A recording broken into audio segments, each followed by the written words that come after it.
Most people know the basic pen techniques, but almost nobody talks about the advanced ones. These are the techniques that actually make your drawings look realistic. In today's video, I'm breaking down the 4 techniques that completely change the way I draw. And if you've already seen my earlier video on the basic pen techniques, this is the next level.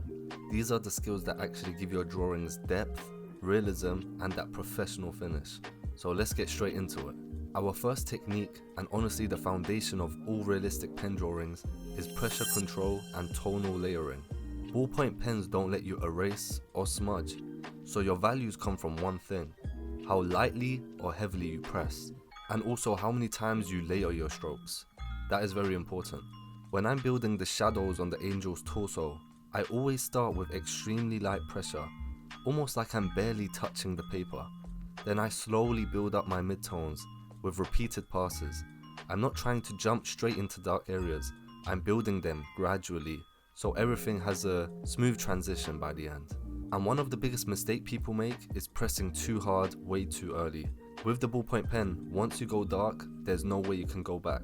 So the 3-level way I work is light pressure to map out the form, medium pressure for establishing the volume, and then heavier pressure only at the very end for accents and shadows. This is how you create that soft gradient look on the wings, the chest, the arms, pretty much all of it.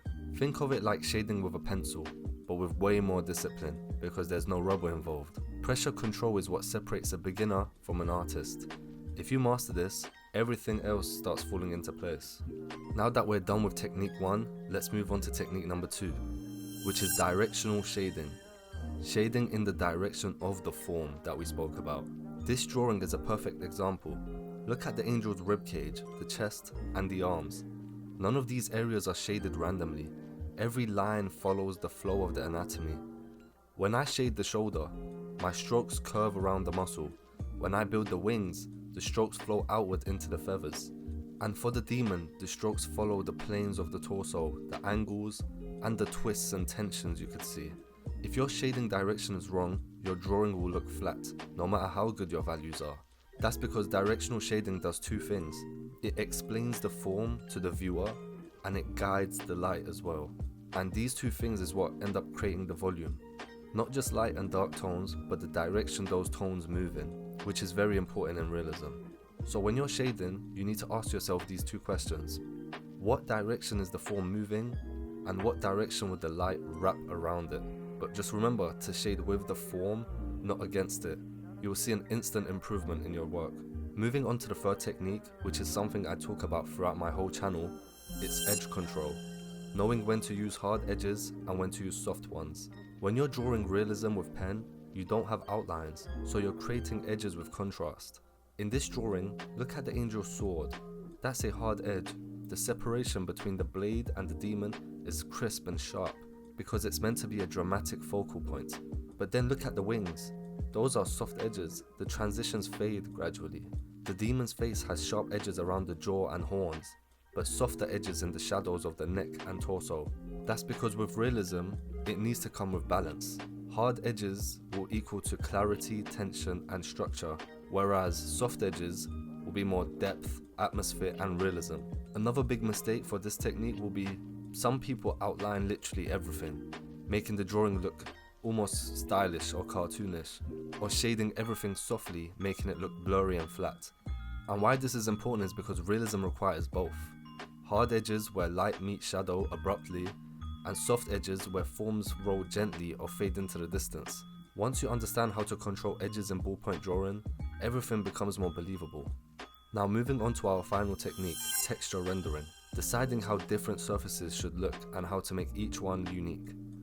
The wings have a feather texture, so the strokes are lighter, more directional, and layered in thin, delicate passes. The demon's wing, on the other hand, have a leathery, stretched texture, so the lines are longer, smoother, and follow the membrane shape instead of a feather's pattern. The skin uses short, controlled strokes that follow the anatomy. And then you have the fabric at the bottom, which uses flowing, ribbon-like lines to show movement and folds. Even if I'm using the same pen here, I need to work on creating different textures by changing my stroke direction, maybe the stroke length, pressure, and the spacing. Texture is what brings the entire drawing to life. And this isn't something I'm great at, but after doing research I found that it's very important, so I wanted to add it in the video.